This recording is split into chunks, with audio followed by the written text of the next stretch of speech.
Shalom jemaat GK Gloria yang terkasih dalam Kristus. Kami juga menyambut Bapak, Ibu, dan Saudara sekalian yang baru bergabung bersama kami di dalam ibadah ini. Baik Anda yang berada di Surabaya, di seluruh penjuru Indonesia atau bahkan di luar negeri, kita disatukan saat ini di dalam kasih Kristus. Tuhan telah memanggil kita untuk datang beribadah kepadanya. Selamat beribadah.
Shalom jemaat sekalian, selamat pagi.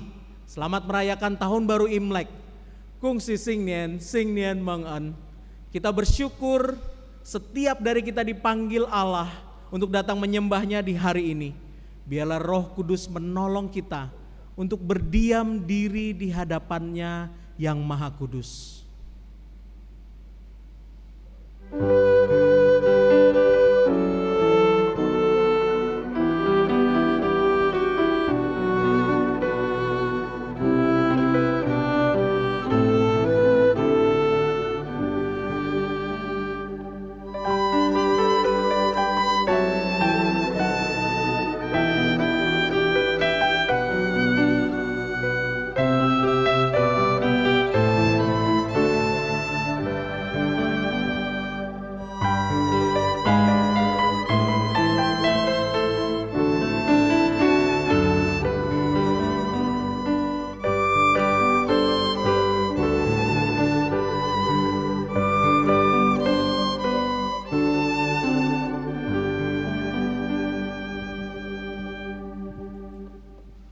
Pertolongan ibadah kita ada dalam nama Tuhan Allah, pencipta langit dan bumi.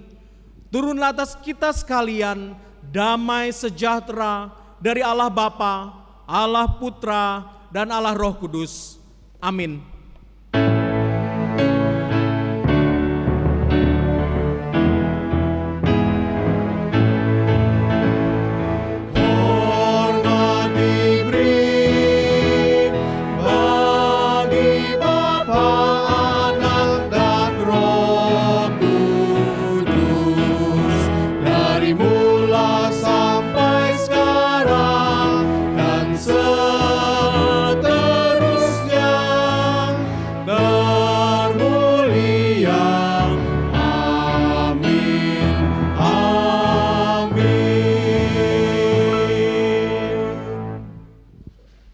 Haleluya, sungguh bermazmur bagi Allah kita itu baik, bahkan indah, dan layaklah memuji-muji itu.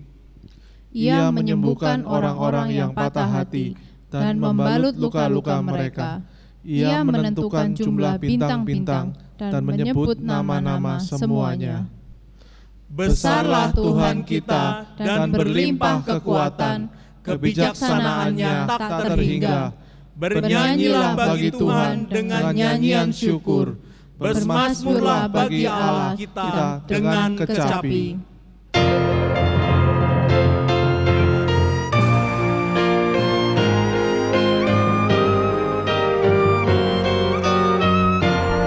Mari dengan segenap hatimu angkatlah suaramu.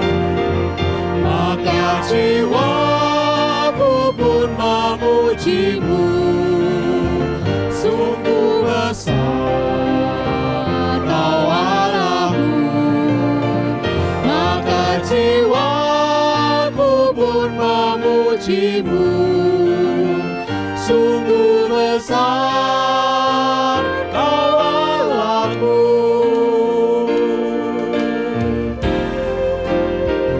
Bila ku lihat bintang gemerlapan dan bunyi guru riuh ku dengar, ya Tuhanku, tak putus aku heran melihat ciptaanmu yang besar. Maka jiwaku pun memujimu, sungguh besar Kau Allahku. Maka jiwaku pun memujimu, sungguh besar Kau Allahku. Ya Tuhanku, apabila ku renungkan pemberian-Mu dalam penebus, ku tertegun bagiku dicurahkan oleh Putra-Mu, darahnya kudus. Maka jiwaku pun memujimu, sungguh besar Kau Allahku. Maka jiwaku pun memujimu, sungguh besar Kau Allahku. Sungguh besar Kau Allahku.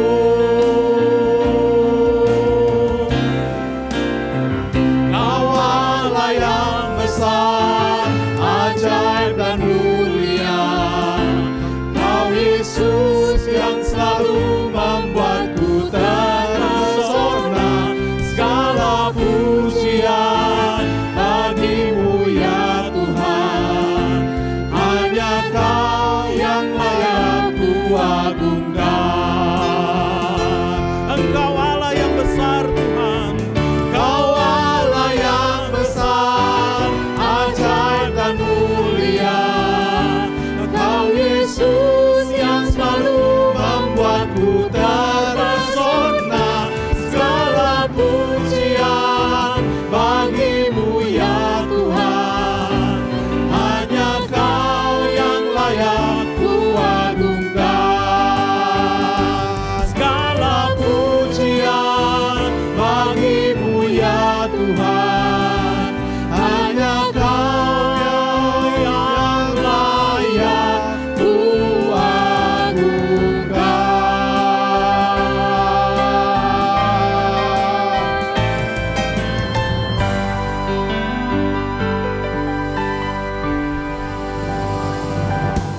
Mari kita datang pada Tuhan dalam doa. Bapa kami di dalam sorga, kami bersyukur jikalau pada hari ini kami masih boleh menghirup nafas kehidupan dan kami masih memiliki kesehatan dan kekuatan untuk datang beribadah kepadamu. Tuhan, 1 tahun sudah berlalu di dalam masa pandemi ini. Ada banyak saudara kami yang tidak dapat bersama dengan kami saat ini. Tuhan, kiranya membuat hati kami limpah dengan syukur Tuhan, jikalau hari ini kami masih boleh bersama-sama beribadah kepadamu. Tuhan, begitu banyak kebaikan-Mu Tuhan, sehingga ketika kami melihat diri kami dan apa yang sudah kami buat di dalam ibadah kami kepadamu, sungguh Tuhan kami malu, karena sering kali kami gagal Tuhan, masih banyak kali kami mengecewakan hati-Mu. Oleh karena itu kami datang kepadamu memohon ampun pada saat ini juga Tuhan. Ampuni kami, sucikan kami, layakkan kami ya Tuhan, agar kami layak untuk datang beribadah kepadamu pada hari ini. Tuhan, terima kasih. Kami akan terus memuji-Mu, dan kami juga akan membuka hati kami seperti seorang murid untuk bisa diubahkan lewat kebenaran firman-Mu. Di dalam nama Tuhan Yesus Kristus kami berdoa. Amin. Jemaat yang dikasihi Tuhan, dengarkanlah berita anugerah dari Tuhan yang terambil dari Mazmur 103 ayat ke-8 sampai 10. Tuhan adalah penyayang dan pengasih, panjang sabar dan berlimpah kasih setia. Tidak selalu Ia menuntut dan tidak untuk selama-lamanya Ia mendendam. Tidak dilakukannya kepada kita setimpal dengan dosa kita, dan tidak dibalasnya kepada kita setimpal dengan kesalahan kita. Jemaat yang dikasihi Tuhan, kita semua sudah diampuni oleh Tuhan. Silahkan duduk. Setahun sudah berlalu dalam masa pandemi. Rasa takut dan khawatir selalu mengintai. Jangan takut, ingatlah bahwa Tuhan yang rahmani itu selalu ada dan hadir menjaga kita. Mari kita angkat suara kita.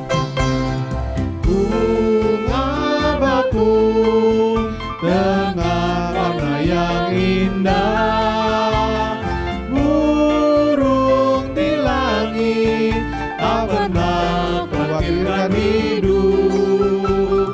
Tuhan yang rahmani selalu menjaga. Manusia berharga disediakan keselamatan. Tuhan tahu semua kebutuhanmu. Jikalau susah, biarlah Tuhan menghibur. Tuhan yang rahmani selalu menjaga. Bersandar padanya, hidupmu selalu bahagia. Bersandar padanya, hidupmu selalu bahagia.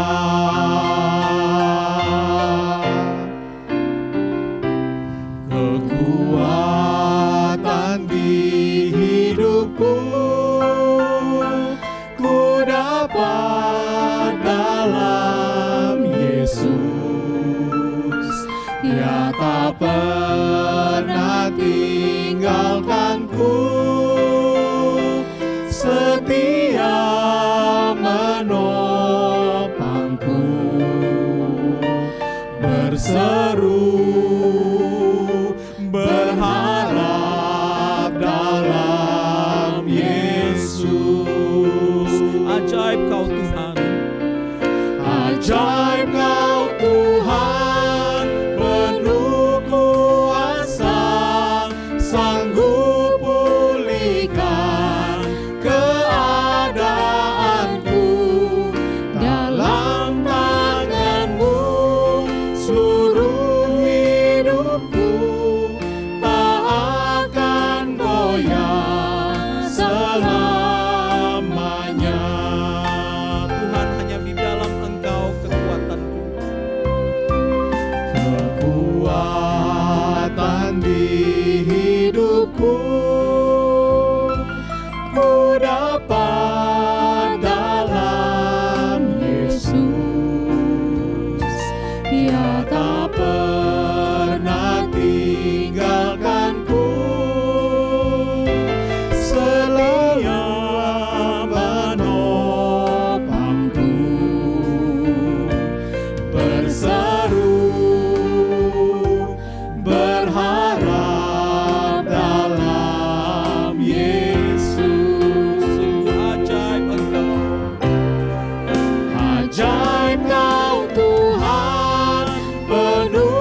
pulihkan keadaanku. Dalam tangan-Mu seluruh hidupku tak akan goyah selamanya, tak akan goyah selamanya.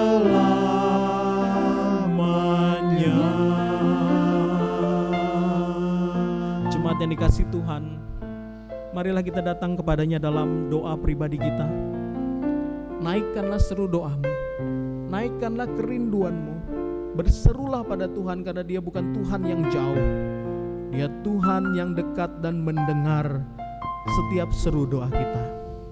Datanglah dalam doa pribadimu sekarang pada Tuhan.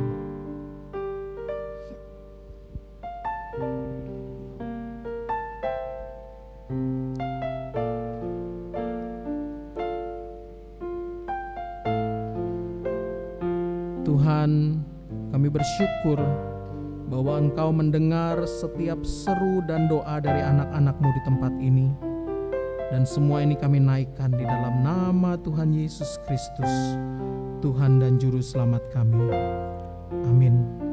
Jemaat yang dikasihi Tuhan, mari terus bersama dengan saya kita berdoa untuk bangsa dan negara dan gereja kita. Tuhan, kami berdoa untuk bangsa kami, untuk efektivitas vaksin dan juga manajemen pengobatan pasien COVID, agar Tuhan apa yang dilakukan oleh para petinggi bangsa kami, setiap aparat yang terkait, itu boleh benar-benar membantu melandaikan dari pandemi ini. Tuhan tolong juga agar warga negara setiap dari kami boleh dengan disiplin menjalankan protokol kesehatan, agar Tuhan benar pandemi ini sesuai dan seturut dengan belas kasihan dan kehendak-Mu boleh melandai dan berakhir. Tuhan, kami berdoa juga untuk banyak daerah yang di bulan Januari kemarin menderita bencana alam. Tuhan, tolonglah proses pemulihan daerah mereka. Tolong pulihkan Tuhan, sehingga mereka dapat kembali menjalani kehidupan seperti biasanya, dan mereka boleh mengenal kasih dan berkat daripada Engkau. Tuhan, kami juga berdoa untuk gereja kami. Tuhan, kami berdoa agar Engkau memberikan pengharapan Tuhan. Engkau juga memberikan pemulihan dan kekuatan bagi jemaat kami yang sekarang sedang sakit. Baik mereka yang terbaring sakit karena COVID-19 ataupun penyakit yang lainnya. Tuhan, pulihkanlah. Tuhan, kami juga berdoa agar Engkau juga menolong agar gereja kami bisa hadir lebih nyata di tengah-tengah jemaat kami, menjalankan perannya sebagai perpanjangan tangan Tuhan di tengah jemaat kami. Dan Tuhan, kami juga berdoa untuk pelaksanaan dari ibadah online yang setiap minggu kami perjuangkan Tuhan. Tuhan, tolonglah setiap penata layan, Tuhan tolonglah setiap petugas multimedia, agar kami boleh bersatu hati, dan setiap ibadah yang kami naikkan ini Tuhan, boleh menjadi kepujian bagi nama-Mu, dan menjadi berkat dan sumber kekuatan bagi jemaat-Mu. Tuhan, inilah seru doa kami, yang kami bawa seluruh doa dan permohonan ini, sesuai dengan doa yang pernah diajarkan oleh Tuhan Yesus. Bapa kami yang di sorga, dikuduskanlah nama-Mu, datanglah kerajaan-Mu, jadilah kehendak-Mu di bumi seperti di sorga. Berikanlah kami pada hari ini makanan kami yang secukupnya, dan ampunilah kami akan kesalahan kami, seperti kami juga mengampuni orang yang bersalah kepada kami. Dan janganlah membawa kami ke dalam pencobaan, tetapi lepaskanlah kami daripada yang jahat, karena Engkaulah yang mempunyai kerajaan dan kuasa dan kemuliaan sampai selama-lamanya. Amin. Jemaat, dipersilakan untuk berdiri. Kita akan bersama-sama mengucapkan pengakuan iman rasuli. Aku percaya kepada Allah, Bapa yang Maha Kuasa, Halik langit dan bumi, dan kepada Yesus Kristus anaknya yang tunggal Tuhan kita, yang dikandung dari Roh Kudus, lahir dari anak darah Maria, yang menderita sengsara di bawah pemerintahan Pontius Pilatus, disalibkan, mati dan dikuburkan, turun ke dalam kerajaan maut. Pada hari yang ketiga, bangkit pula dari antara orang mati, naik ke sorga, duduk di sebelah kanan Allah, Bapa yang Maha Kuasa, dan dari sana Ia akan datang untuk menghakimi orang yang hidup dan yang mati. Aku percaya kepada Roh Kudus, gereja yang kudus dan am, persekutuan orang kudus, pengampunan dosa, kebangkitan tubuh, dan hidup yang kekal. Amin. Jemaat dipersilakan duduk. Sebelum kita mendengarkan firman Tuhan yang akan dibawakan oleh Pendeta William Lim, Ibu Yohana Christine akan menaikkan puji-pujian yang akan menolong kita mempersiapkan hati.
Selamat pagi, jemaat Tuhan yang terkasih.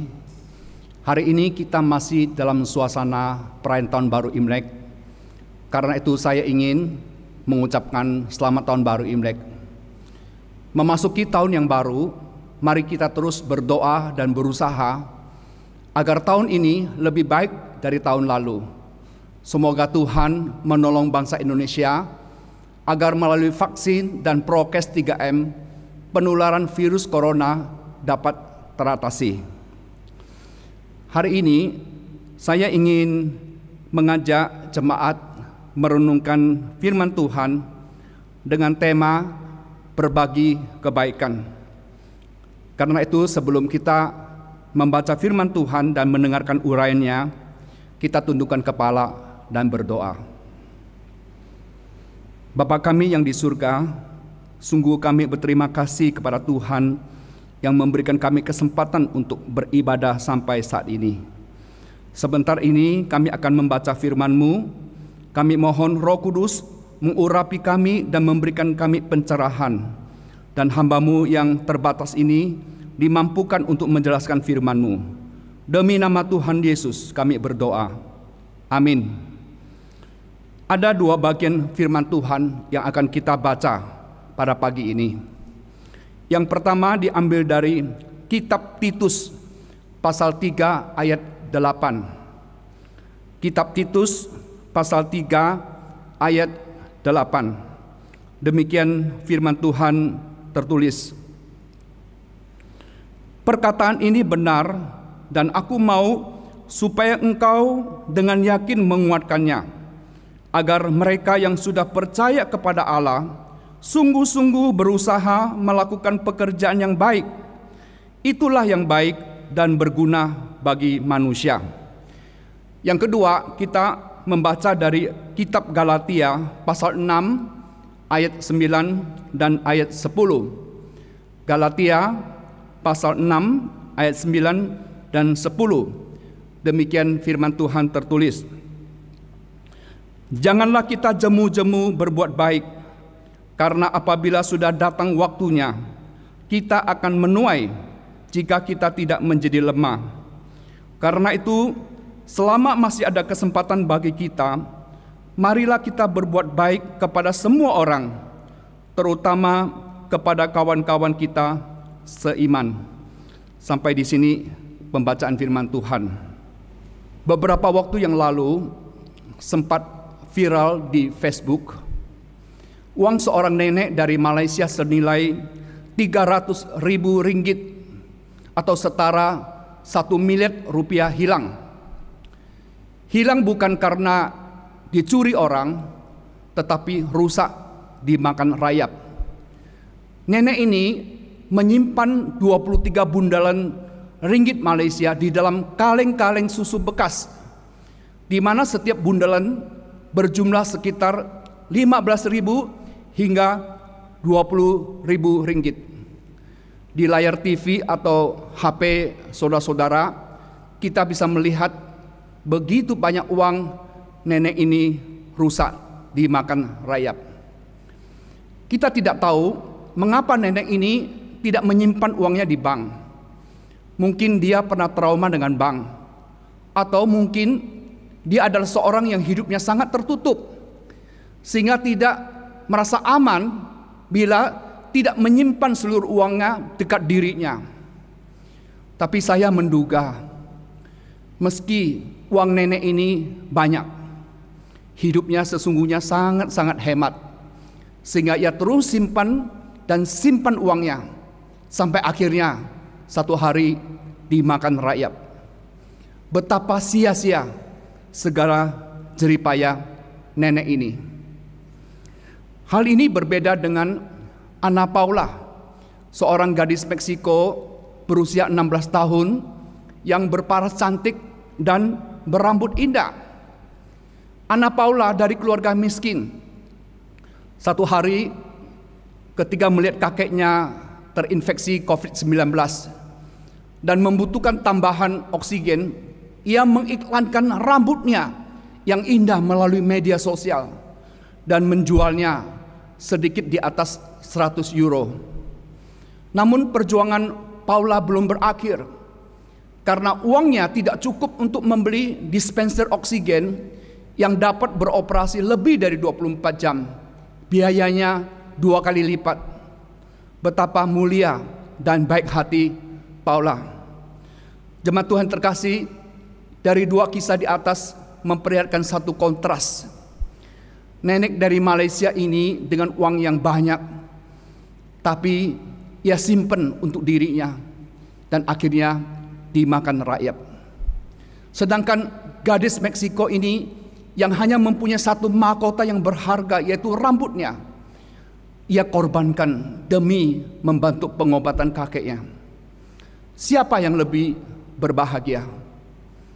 Di dalam Kisah Para Rasul pasal 20 ayat 35, Rasul Paulus mengutip ucapan Tuhan Yesus berkata, adalah lebih berbahagia memberi daripada menerima.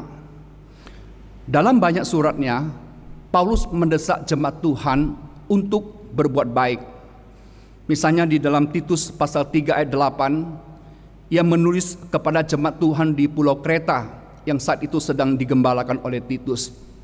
Paulus menulis demikian, perkataan ini benar dan aku mau supaya engkau dengan yakin menguatkannya, agar mereka yang sudah percaya kepada Allah sungguh-sungguh berusaha melakukan pekerjaan baik.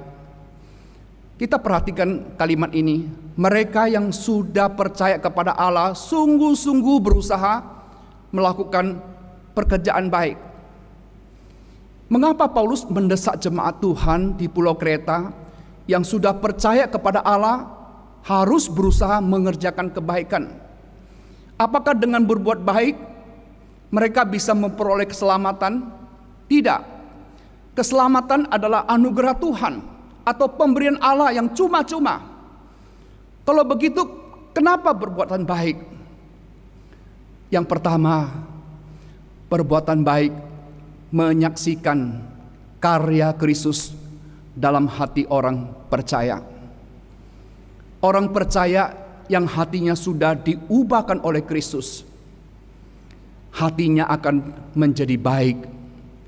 Dan dari hati yang baik itu akan lahir perbuatan-perbuatan yang baik. Sedangkan manusia yang hatinya belum diubahkan oleh Kristus, hatinya dikuasai oleh daging, oleh keserakaan, dan ia tidak mungkin melakukan kebaikan.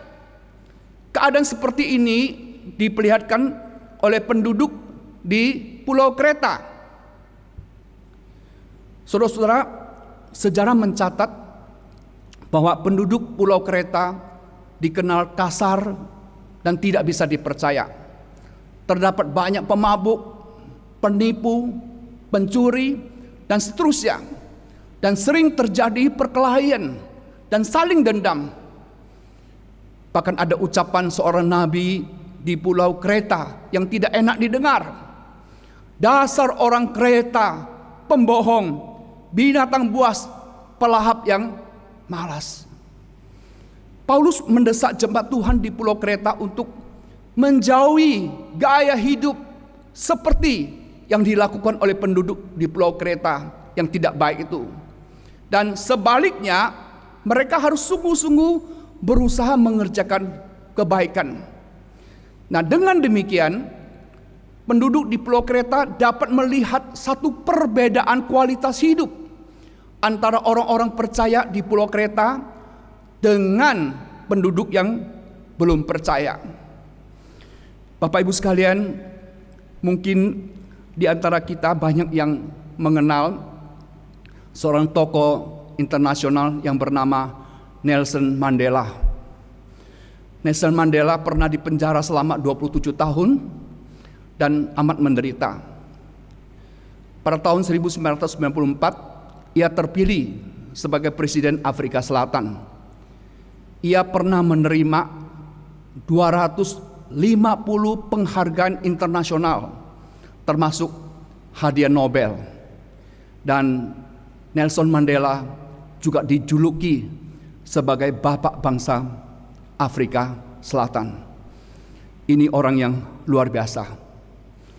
Nah, saudara-saudara, pada suatu hari Presiden Nelson Mandela bersama beberapa pengawalnya pergi ke sebuah restoran untuk makan. Sementara mereka duduk, saudara, dan waktu itu restoran agak sepi, maka Mandela melihat seorang laki-laki duduk di pojok restoran itu.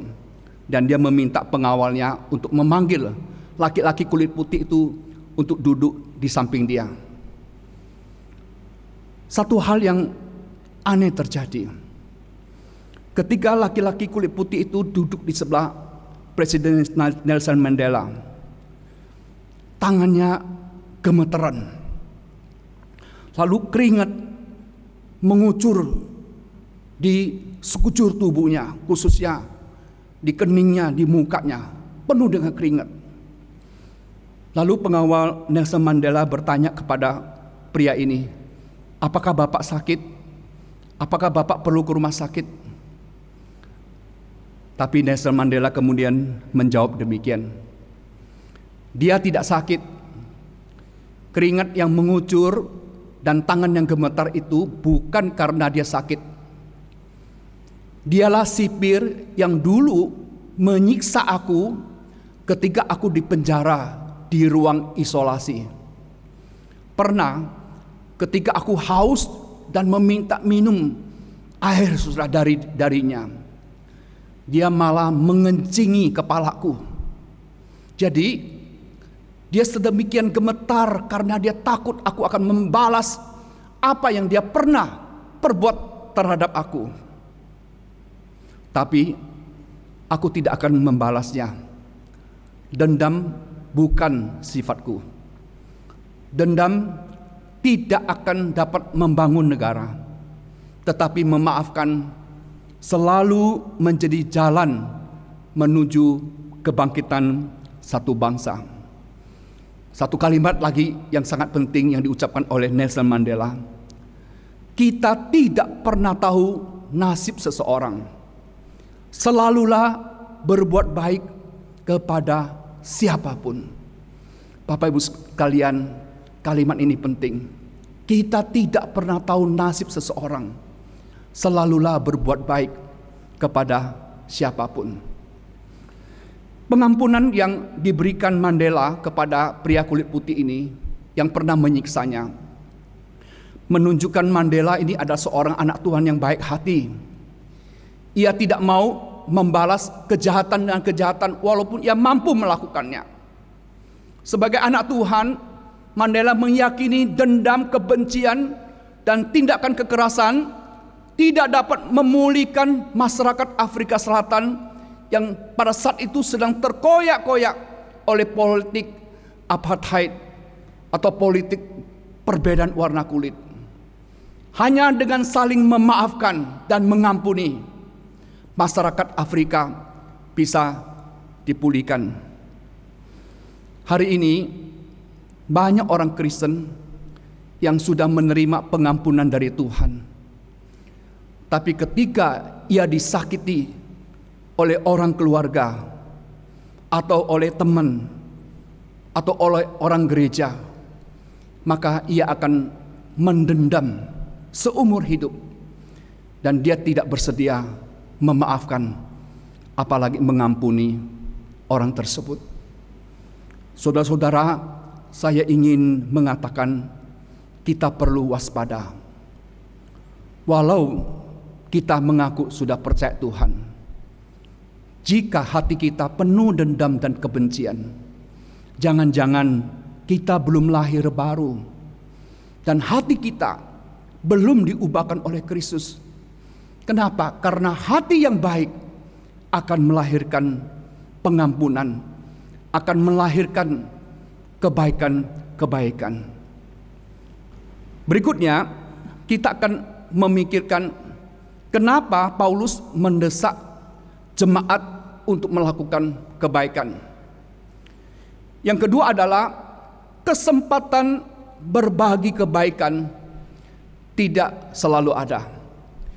Di dalam kitab Galatia pasal 6 ayat 9 dan 10, di situ tertulis demikian.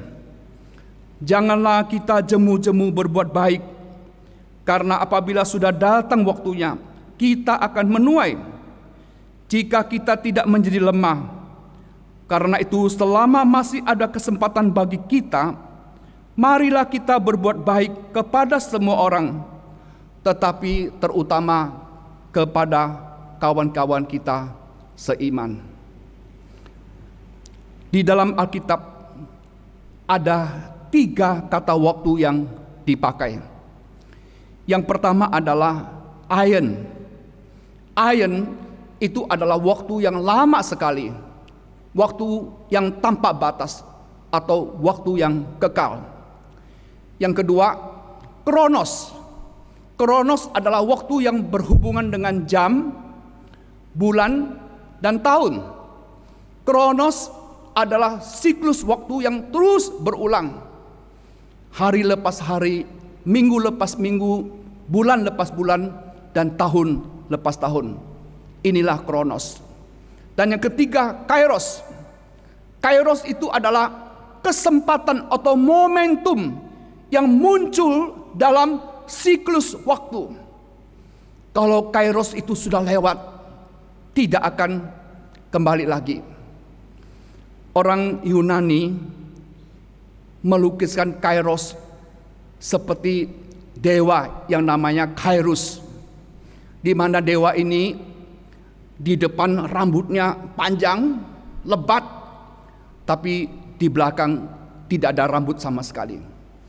Maksudnya ada demikian, ketika kesempatan itu datang, kita harus cepat-cepat menangkapnya.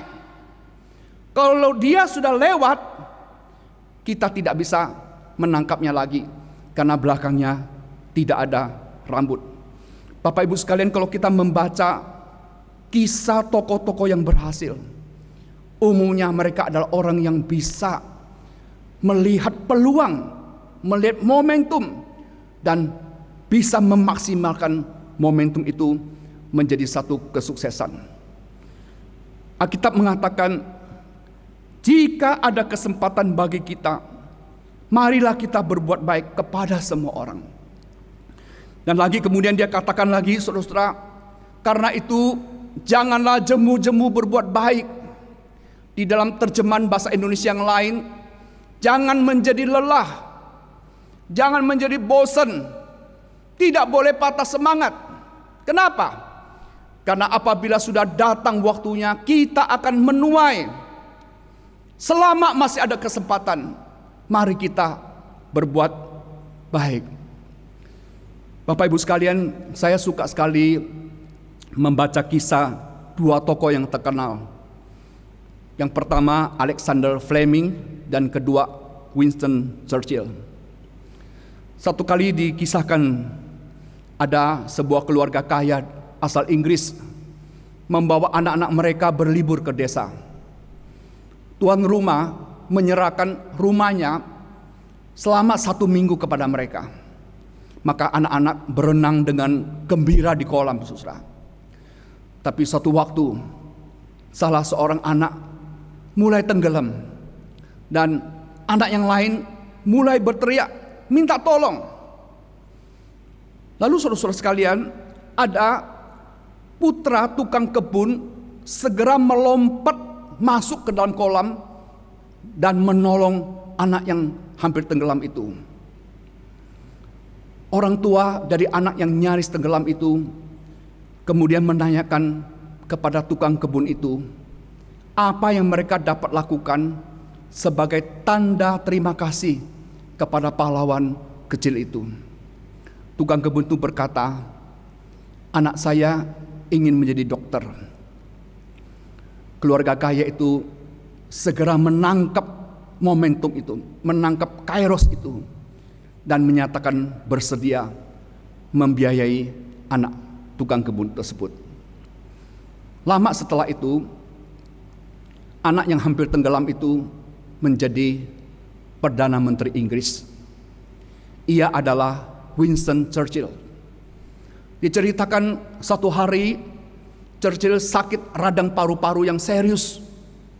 Raja Inggris sangat prihatin dengan kondisi Perdana Menterinya, sehingga ia meminta Churchill untuk berobat kepada seorang dokter yang terkenal pada waktu itu bernama Dr. Alexander Fleming, dokter yang menemukan penicillin. Setelah Churchill diobati oleh Alexander Fleming, maka ia sembuh. Sebelum meninggalkan Fleming, Churchill berkata kepadanya, jarang sekali seseorang diselamatkan 2 kali oleh orang yang sama. Maksudnya apa? Dr. Alexander Fleming sebetulnya adalah anak tukang kebun yang pernah melompat ke kolam untuk menyelamatkan Winston Churchill yang hampir tenggelam pada waktu itu. Setelah disekolahkan oleh ayah Winston Churchill, Alexander Fleming menjadi dokter ahli yang kemudian hari menemukan penicillin. Dan ketika Churchill sakit radang paru-paru yang parah, Fleming juga yang menyembuhkan Churchill. Bapak Ibu sekalian, bila ayah Churchill masih hidup pada waktu itu dan menyaksikan bagaimana anaknya diselamatkan oleh Fleming untuk kedua kalinya, maka ia akan mengaminkan apa yang ditulis Paulus. Apabila sudah datang waktunya, kita akan menuai. Menuai dalam hal apa, saudara? Saudaraku yang terkasih, bukan saja anaknya diselamatkan, tapi kemudian ayah Churchill juga melihat bagaimana obat penicillin yang ditemukan oleh Fleming ini kemudian menjadi berkat bagi jutaan manusia yang pada waktu itu terinfeksi oleh bakteri. Dan hanya penicillin ini yang bisa menyembuhkan orang-orang itu. Benarlah apa yang kata Paulus, apabila sudah datangnya, kita akan menuai. Saudara-saudara, jikalau ada kesempatan, jikalau ada kairos di dalam hidupmu, di mana Anda harus berbagi kebaikan, jangan melewatkannya. Dan sekarang yang terakhir, kita ingin memikirkan, adakah tindakan berbagi kebaikan yang mempunyai nilai yang kekal? Bapak Ibu sekalian, berbagi kebaikan yang mempunyai nilai yang kekal adalah memberitakan kabar baik. Ini adalah poin yang ketiga. Pada masa pandemi, kematian terasa begitu dekat dengan setiap orang. Tidak seorang pun yang bisa memastikan kalau ia tidak akan mati kalau terinfeksi virus corona, atau kalau ia terinfeksi virus corona pasti akan sembuh. Tidak ada seorang pun yang bisa menjaminnya. Mungkin jemaat tahu bapak anak yang ada di layar TV atau HP saudara-saudara, yaitu Dr. Tri Harjo Sailan dengan saudara almarhum Eldo Sailan. Saya kenal mereka berdua dekat sekali, saudara. Di awal pandemi, Dr. Tri Harjo pernah datang ke gereja kami untuk memberikan tips bagaimana menghadapi virus corona. Tapi ketika dia terinfeksi virus corona, dia sendiri meninggal. Demikian juga dengan saudara almarhum Eldo. Sebelum dia terinfeksi, dia rajin sekali melayani. Bahkan beberapa kali dia menemani penginjil David untuk memainkan alat musik di dalam ibadah GKA Gloria. Namun ketika dia terinfeksi, ia juga meninggal dunia. Saudara-saudara, ini adalah karangan bunga duka cita yang dikirim oleh gereja kami. Kami sungguh merasa kehilangan sekali. Saudara, seringkali menjadi satu kegelisahan dalam hati saya. Jika seorang meninggal dan ia belum percaya kepada Tuhan Yesus, kemanakah jiwanya akan pergi? Satu malam ada seorang jemaat Gloria yang saya kenal baik menelpon saya. Sambil bicara, ia menangis terisak-isak karena mamanya baru meninggal kena COVID. Papanya, adiknya juga kena COVID. Sedangkan pada waktu itu ia ada di luar negeri melanjutkan sekolah. Saudara-saudara, yang membuat dia menyesal adalah pada waktu bulan Desember 2019. Waktu itu dia pulang ke Indonesia untuk berlibur. Mamanya berulang kali memberitahukan dia kepingin dibaptis, saudara. Tapi karena jemaat kita ini sibuk mempersiapkan materi pelajarannya, ia kurang memperhatikan perkataan mamanya. Lalu kemudian ia kembali ke luar negeri untuk melanjutkan studinya. Nah, sekitar pertengahan tahun 2020, ia mendapat berita mamanya kena COVID dan meninggal dunia. Saudara-saudaraku yang terkasih, dengan suara yang terisak-isak, saudara, suara yang serak-serak, dia bertanya, Pak William, apakah seorang yang belum dibaptis bisa masuk surga?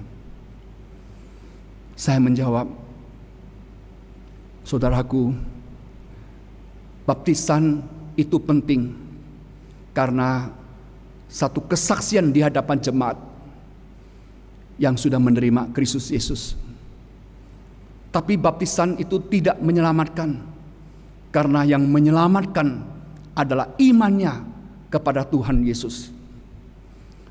Setiap kali saya lihat mamamu beribadah dengan serius sekali.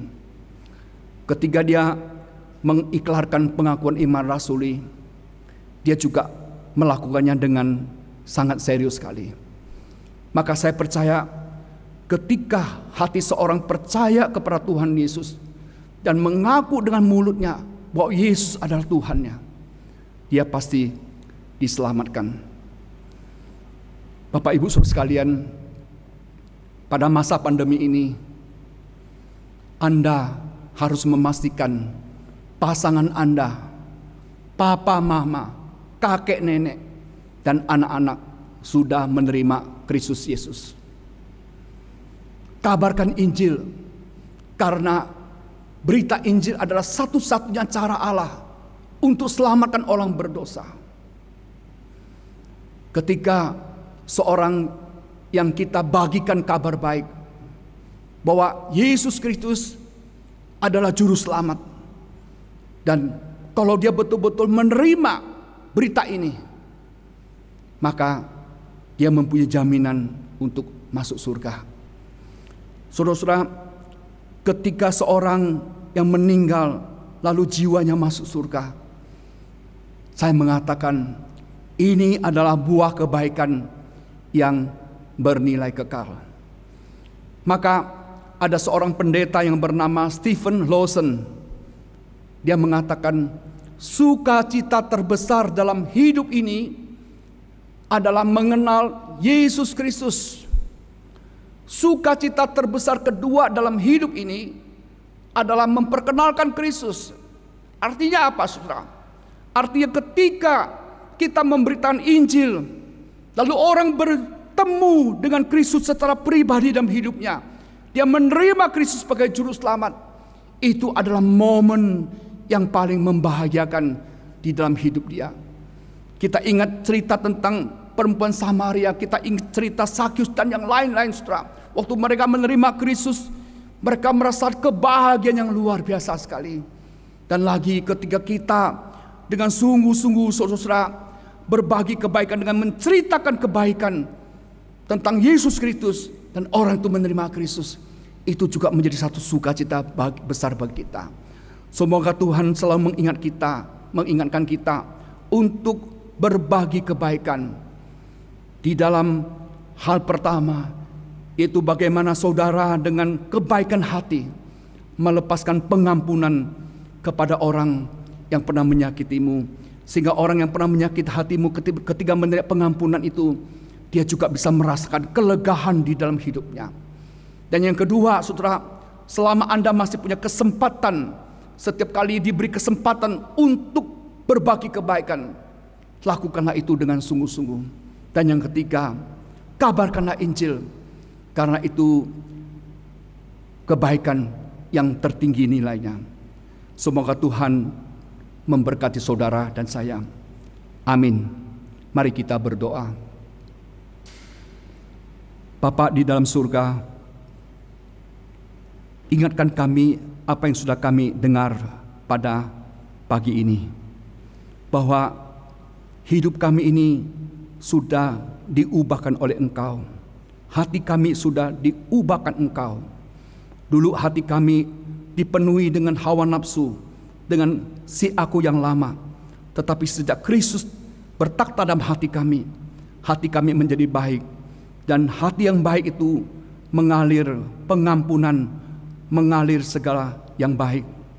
Ya Tuhan, melalui hati yang baik ini juga kami selalu membuka diri untuk menolong siapapun yang di dalam kebutuhan, apa itu di dalam doa, di dalam materi, dan selanjutnya.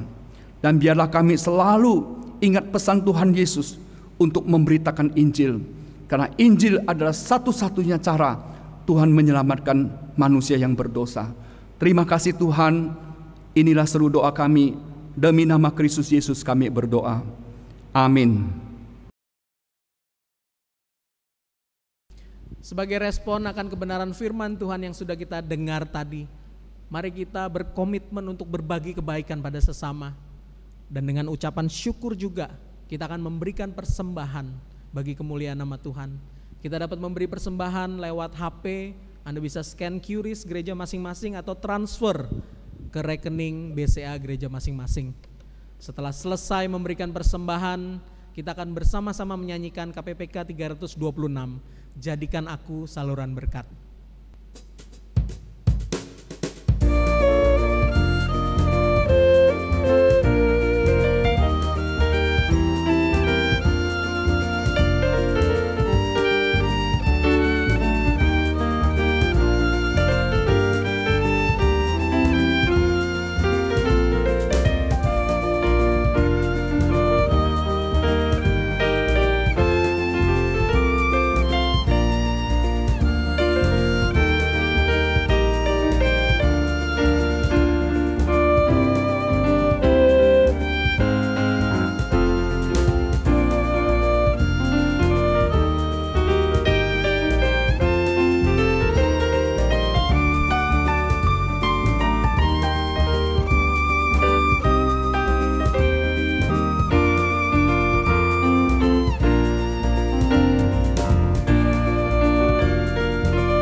Berdiri dan bersama-sama menyanyikan lagu ini.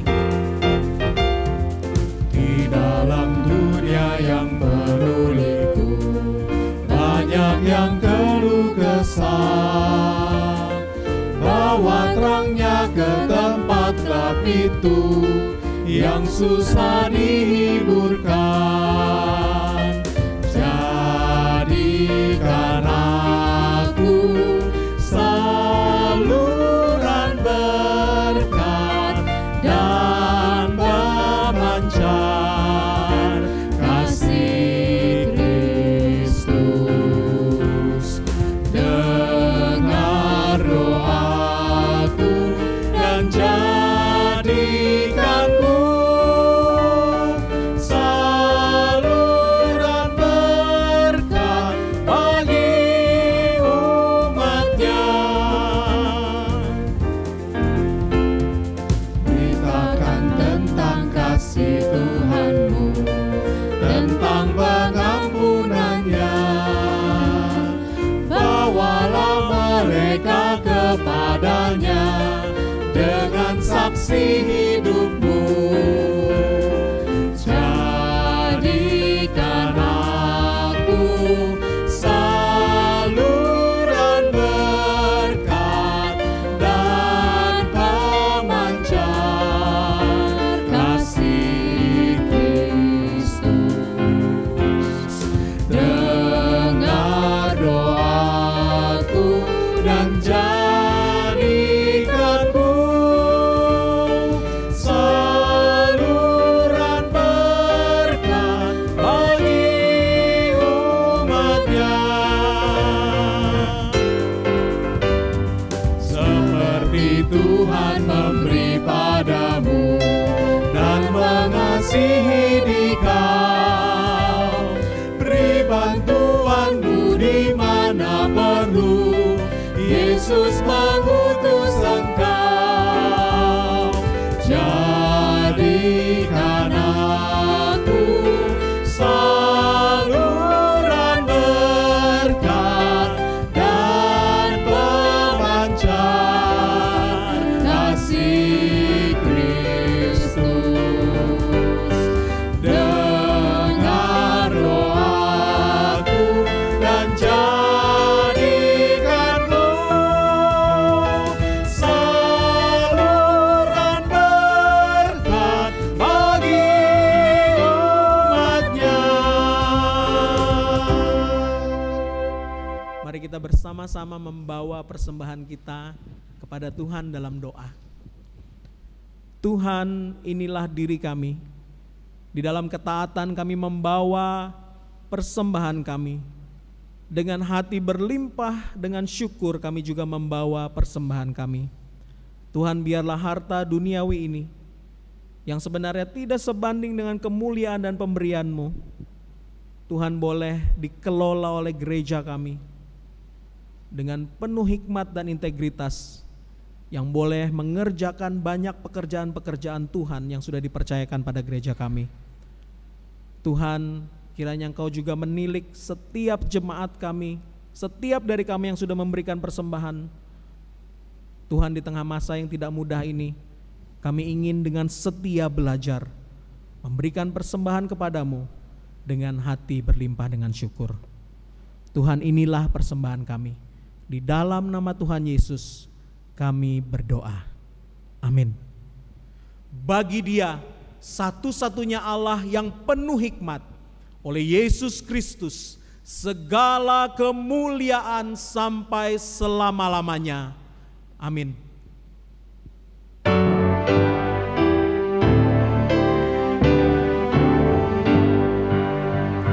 Puji Allah Bapa Putra, puji Allah Roh Kudus, ketiganya yang esa. Pohon selamat sumber berkat.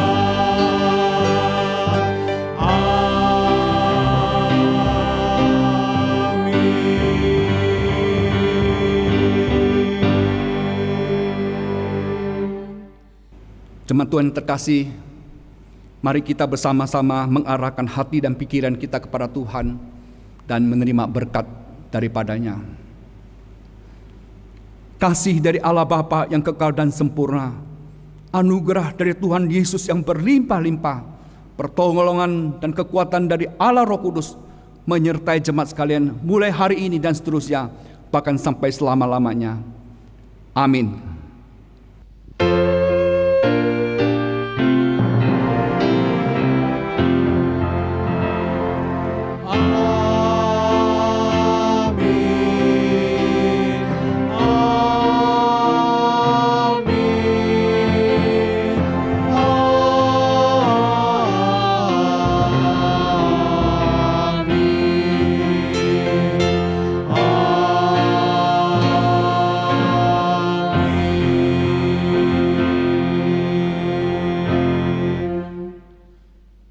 Jemaat, silakan duduk.